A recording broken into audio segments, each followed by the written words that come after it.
almost, I guess, afternoon. But we are just so excited to be here today. I feel like this is very important for us, you know, in our next steps, you know, following the Lord's direction for our lives. And Papa Kava knows a little bit more of our story, and you know, I guess that's what Papas know. But I really enjoyed, you know, Brother Scott here talking about the Father, because I think the Father's heart has really been on us recently. I mean, how many have seen the movie Show Me the Father? You haven't seen it? No. Oh, you have to. Another one by the Kendrick brothers. Incredible. It tells the story of different people, and I don't want to tell you everything in it because we were crying, and we rented it, and it's kind of a documentary type of movie, and I don't like documentaries. But we had nothing to do, and my wife said, "Oh, let's watch Sunset." She chose it and turned it on, but you know, there's not very many movies that make me cry, but this one made me cry. And after we rented it, I immediately turned on and bought the movie, because I said I have to show this movie to all of my children and to as many as I can. But you know, the heart of the Father. Many of us don't understand the heart of the Father. The heart of the Father, the love that the Father has for us. We don't understand it. And many of us come from homes where we didn't have a good father.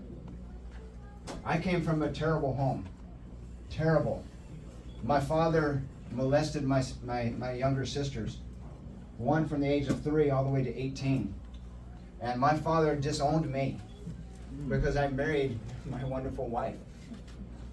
He disowned me. And he even said, "I'm no longer your father." And he even cursed me. He said, "You'll never make more than minimum wage." Well, I didn't need to, because I was going to work in the kingdom. But I did work for a little time, and I never, ever worked a job and got paid minimum wage, ever. Never. I even had my own business. You know, when I lived here in Charlotte, Bruce knows, I used to work on, even in Brownsville, I worked on all the students' cars. And you know, made good money. Helped me through Bible school.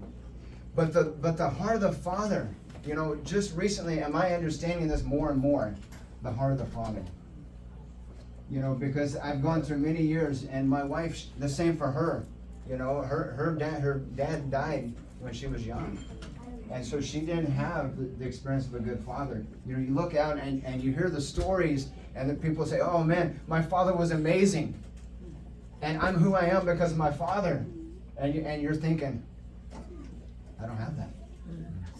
And I'll just tell you one little story in that movie, just real quick. But Jim Daly, the one that's with Focus on the Family now, he faced a very difficult situation and Focus on the Family during the COVID times. And they lost a lot of money, and he's like, "What am I going to do?" And he remembered that, who was the original director of Focus on the Family? I can't remember. Dobson.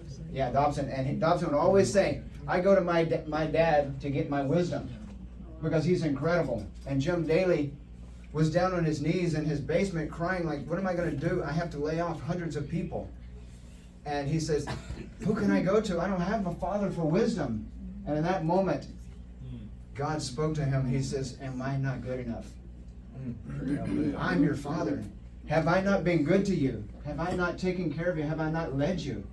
And he broke down in that moment. And that's just one thing in that movie that would just impact you. Powerful. But I come from a home where my father went to prison. My mother was a drug addict till she died. She died a few years ago. And I've never done drugs. I've never done drugs. And I've never been an alcoholic. But the Lord took me from that and made me who I am today. And my wife, our stories, if you just knew our stories, you know, people ask us, "How do you do what you do then? There's no way you could be who you are." And we're like, it's only through God's grace. But now I'm understanding more.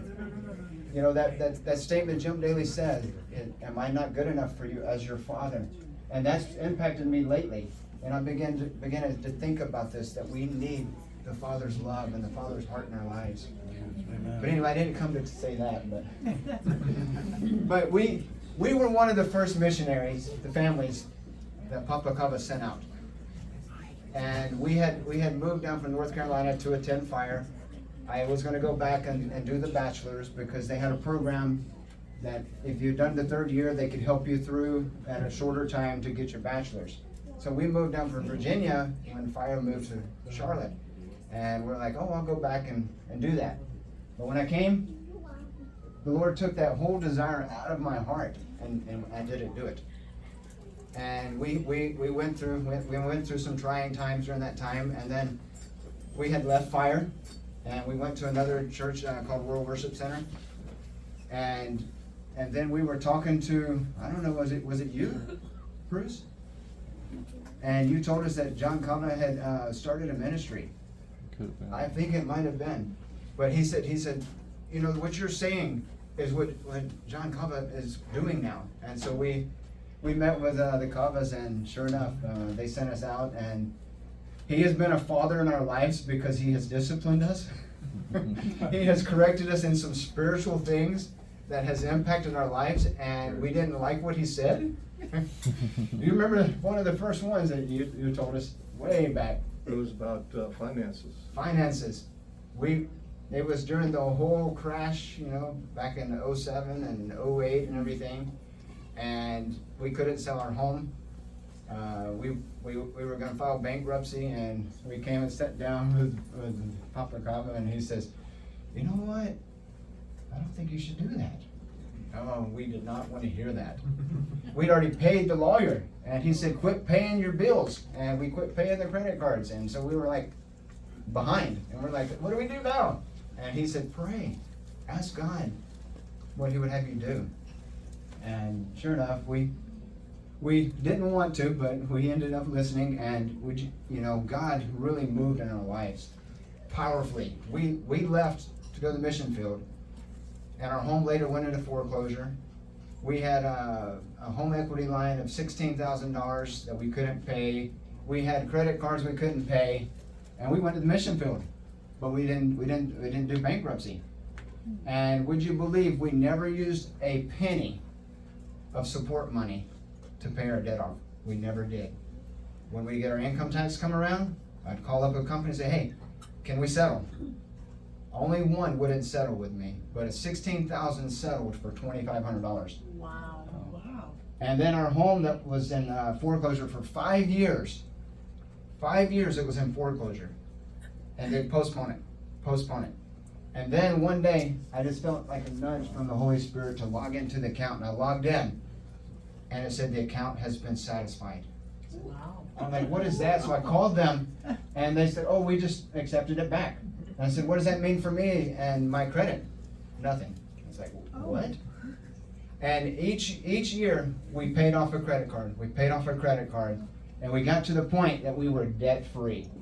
Wow. Debt-free, without bankruptcy, without using support money, but doing it God's way and listening to our Father.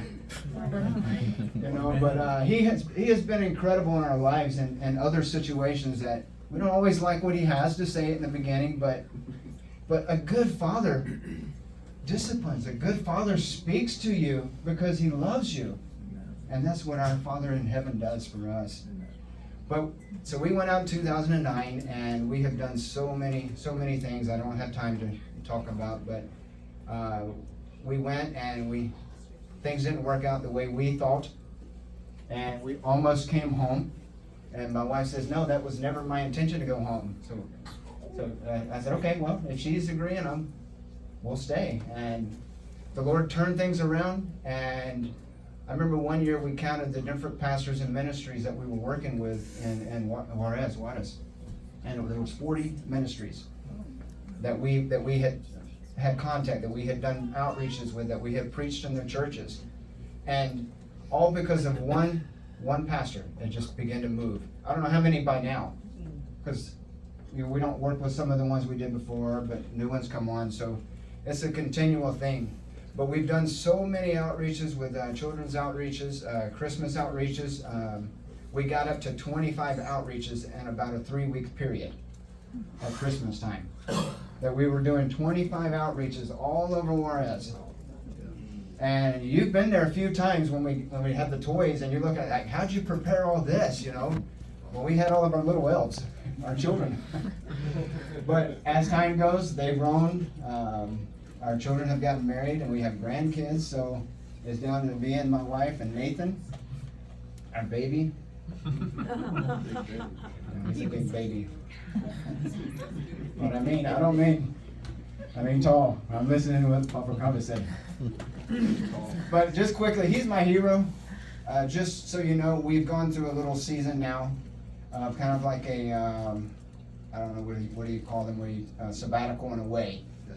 Because we took off time for our son. He had to have surgery. He was preparing for mouth surgery, and he had an underbite and an open bite. And it affected breathing, eating, sleeping.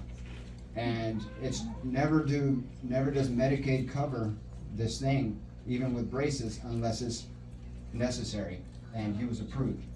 And so he just had his jaw surgery. They broke both jaws. Both jaws, reset them, and they removed all 4 wisdom teeth. We weren't ready for this because we're thinking, oh, this is just a little mouth surgery. Go in, we go out. We weren't ready to see him throwing up blood. We weren't ready to see him swollen. And we had to stay in the hospital a whole extra day, you know, until they felt like he was drinking enough because they were afraid he was going to be dehydrated. But they put him on a 4-week liquid diet. And that's difficult for a young man. A young man, he needs calories. And we weren't ready. We didn't understand. And first week, he lost 5 pounds. And we're like, we got to do something. We got to figure this out. And we finally got to a place where Tina was making different shakes, and he got to 3,000 calories off of liquid. And to see his recovery, if you see him now and you see him before, he is an amazing, handsome young man. Powerful. He was so swollen. But he's at the point that no one that we've seen on YouTube, we watched the stories, no one on YouTube is at his place right now. Some people say they didn't eat potato chips till 9 months. Well, he's cleared to have potato chips next week. Wow. Yeah. And he can have anything he wants to eat if he's comfortable with it. But nobody that we've watched has been at his place. No one has, their swelling has not been down like he is. It's just the power of prayer. You know, so I've been telling people lately he's my hero. I slept in the living room with him for 2 weeks, you know, getting up all night, making his medicine, and all day Tina's taking care of him with liquids, but he's amazing, you know, all because of prayer. So we've been on a little break, tending to our son, and then we were able to come here, and then we're gonna go visit some family. But I want to just share real quickly a new project that's coming up for us. For many years, do you want to share some? Okay. For many years, we've had a heart and a desire to have a food trailer. You know, this is a popular thing, but it's not for income. We wanted to have a food trailer to go around into the communities throughout Juarez and prepare food and feed the people for free. But some people are like, oh, God's called you to more than a food trailer and feeding people. But I've said, it's not about feeding the people. You know, Jesus, what did he do? When he saw the multitudes, he was moved with compassion. And he even told the disciples, you feed them. Because they said, we need to send them away. And Jesus says, no, you feed them. He gave them the opportunity to do the impossible, which we all have the possibility of doing the impossible. And God will provide for that impossibility. And you have to take hold of what he has, because he will provide it. And he provided the 5 loaves and 2 fish to feed 5,000. So the provision was there, but the disciples missed it. They weren't ready to do the impossible. But we feel that God is calling us to do this, and it's impossible. Because if you feed 100 people, what does it cost? It costs a lot of money. And we don't have the money. But the Lord has directed us to move forward. And the Lord provided, and we purchased a little trailer.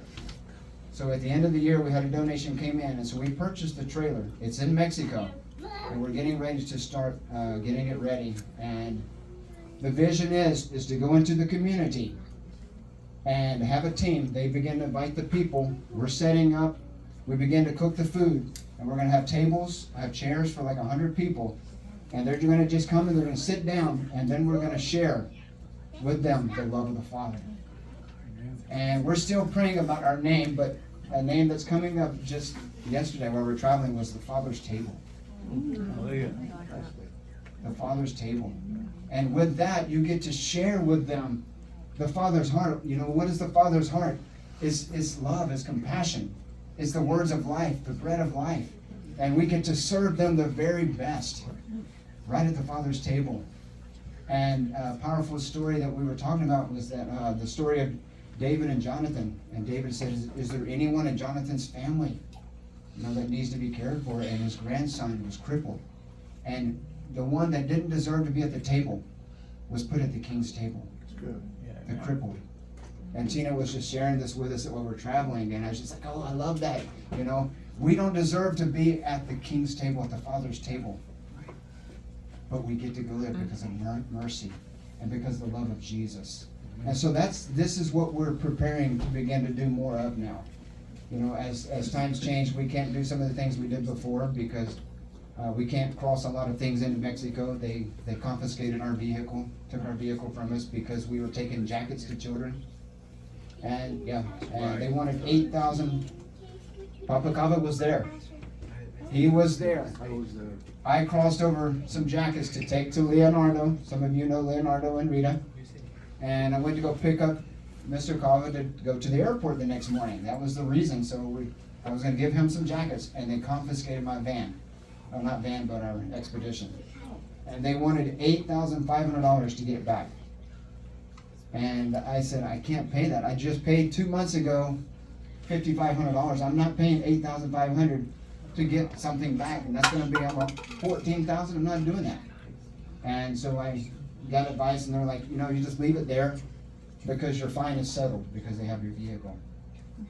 But this is during COVID, and they lost a lot of taxes on the local people because they couldn't go into Texas and bring back their merchandise that they got taxes on. So they took it from the Americans that were still crossing in. And so our vehicle was confiscated. So we're not able to take in a lot of clothes and things like that. So we're like, okay, Lord's leading in new directions and new possibilities. You want to share something? I don't like to talk about everything. But is there anything else I should mention? Oh, okay. So within the vision of this food trailer, we're thinking of the Father's table, but it's going to be like the vision of the church on wheels. Because many people try to invite people into the church. They try to get them in the church. Many people won't come into the church for many reasons. They're going to judge me. They're going to this. But you set up the Father's table right there before them. You go out there. The church on wheels goes out to the community and has church. Right. So our vision is to go out, the church on wheels going out to serve people at the Father's table. So this is our vision, and it's going to open up. We're going to be able to minister to so many people that will never go into the church. We've done many outreaches in Mexico, but most of the outreaches are within the four walls. But this time we're going out of the four walls, right into the community. And we're, like Bruce was saying last night, this is the opportunity to work with the local churches, to have them come alongside of you, and the pastor can be introduced in the community if you need more help. Because we can't do all the follow-up, but the pastors can. So we're going to be able to train people to do outreach, train people to go outside of the four walls into the streets. So this is our vision. And with the Lord's provision, we will do the impossible. You know, as He provides the little, we're going to lift it up as Jesus did. He lifted the bread, He broke it, lifted it to heaven, and He thanked the Father. And we're going to thank God every moment along the way. He's already provided the trailer. We've already changed the tires. We've done a few things. And we're believing that as we step out in faith, the impossible will happen. Amen? Amen. Well,